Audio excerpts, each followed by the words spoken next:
राधे राधे। आइए आज हम सुनाते हैं आपको आमलकी एकादशी व्रत कथा।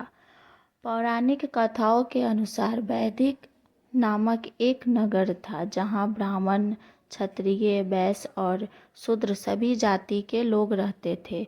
उस नगर में रहने वाला हर व्यक्ति विष्णु भक्त था और वहाँ कोई भी नास्तिक नहीं था। वैदिक नगर के राजा चैत्ररथ भी स्वयं बहुत धार्मिक प्रवृत्ति के थे और विद्वान थे।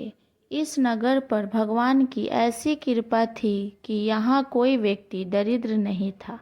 नगर में रहने वाला हर व्यक्ति प्रत्येक एकादशी का व्रत करता था। एक बार फाल्गुन महीने में आमलकी एकादशी आई।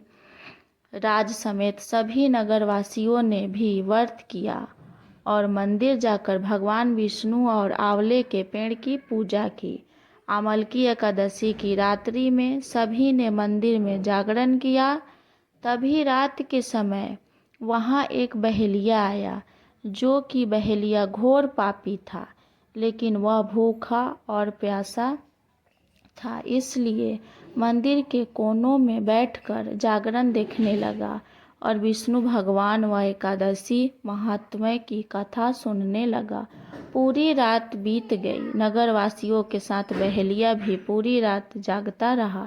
सुबह होने पर सभी नगरवासी अपने घर चले गए। बहेलिया ने भी घर जाकर भोजन किया। कुछ समय के बाद ही बहेलिया की मौत हो गई, लेकिन किसी न किसी तरह आमलकी एकादशी व्रत कथा सुन ली थी। भगवान विष्णु का जागरण भी किया था, इसलिए उसने राजा विदुरथ के घर जन्म लिया। राजा ने उसका नाम वसुरथ रखा। बड़ा होकर वह नगर का राजा बना। एक दिन वह शिकार पर निकला, लेकिन बीच में ही मार्ग भूल गया। रास्ता भूल जाने के कारण वह एक पेड़ के नीचे सो गया।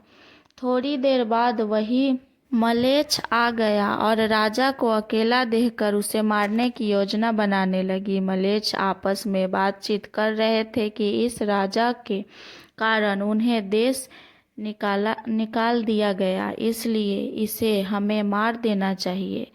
राजा इस बात से अनजान सो रहा था। मलेच्छों ने राजा पर तीर चलाना शुरू कर दिया, लेकिन उसके शस्त्र राजा पर फूल बनकर गिरने लगे। कुछ देर के बाद सभी मलेच्छ थक हार कर जमीन पर मृत पड़े थे। तभी राजा की नींद खुली तो उन्होंने देखा कि कुछ लोग जमीन पर मृत पड़े हैं। राजा समझ गए कि वह सभी उसे मारने के लिए आए थे, लेकिन किसी ने उन्हें ही मौत की नींद सुला दिया। यह देखकर राजा ने कहा कि जंगल में ऐसा कौन है जिसने उनकी जान बचाई। तभी आकाशवाणी हुई कि हे राजन, भगवान विष्णु ने तुम्हारी जान बचाई है। तुमने पिछले जन्म में आमलकी एकादशी व्रत कथा सुना था और उसी का फल है कि आज तुम शत्रुओं से घिरे होने के बावजूद जीवित हो। राजा अपने नगर लौटा और सुखी पूर्वक राज करने लगा और धर्म के कार्य करने लगा। राधे।